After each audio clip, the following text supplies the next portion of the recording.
And the battle for the running mate position in Azimio took a new twist earlier today as more than 70 women threw their weight behind Narc Kenya leader Karua. The women, drawn from at least 26 parties in the coalition, declared that Karua was most qualified to deputise Raila Odinga owing to her reform credentials. Kitui Governor Charity Ngilu, who is leading the onslaught, dismissed the bid by Wiper Leader Kalonzo Musyoka. And TV's senior political affairs reporter Kennedy Mureithi has the latest on the Azimio running mate tussle.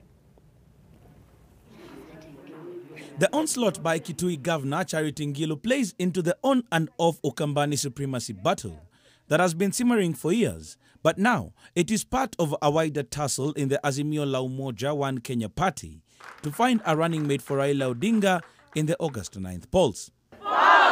Earlier in the day, Ngilu, together with about 70 other women from the Azimio party, hosted Narc Kenya party leader Karua to a luncheon at which they all rallied behind her as the most qualified in the coalition ranks to deputise Raila. Obviously, when you talk about all those who have been ahead of us, then Karua stands out. Karua, Deputy President, Azimio. We do not know why it's rocket science. We do not see how you cannot see the value of Martha. The endorsement coming just a day after Kalonzo declared that he would settle for nothing less than Raila's number 2, having dropped his presidential bid. Can you imagine a better, and I leave this to you, a better quality ticket than the one that, according to us, won twice? So how do you want my brother Raila to end up being president and his running mate twice is out? Kalonzo is considered to have a considerable sway in the 3 Ukambani counties, where his party Wiper has a foothold. When you do your calculations, because they are busy conspiring, who is going to be the running mate, who is not going to be the running mate, please help them. Help them to know that what God has determined, no human being will stop it. Ngilu dismissed Kalonzo as a selfish person. If there is a person talking about me, myself, and I, himself, alone, that is not where I belong. I belong to Kenya.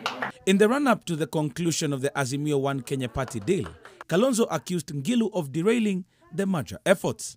If they mean well even for Raila, because some of them have pushed Raila so much, all right, that in the process they have lost the ground. Because the people are not asleep. They knew we were a very serious presidential candidate. And they came in to stop us. They will have a price to pay, for sure. Kalonzo has consequently vowed to fight Ngilu's re-election as Kitui governor.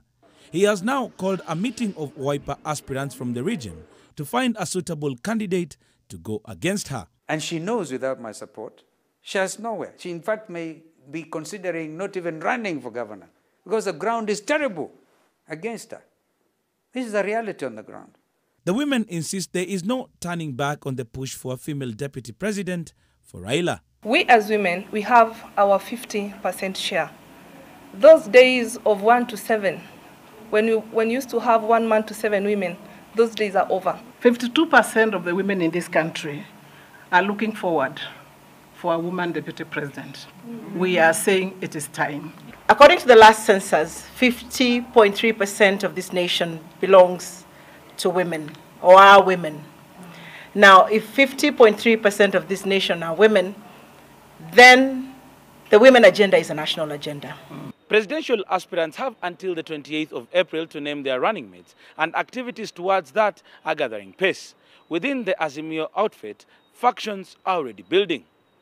Kennedy Mureithi, NTV in Nairobi County.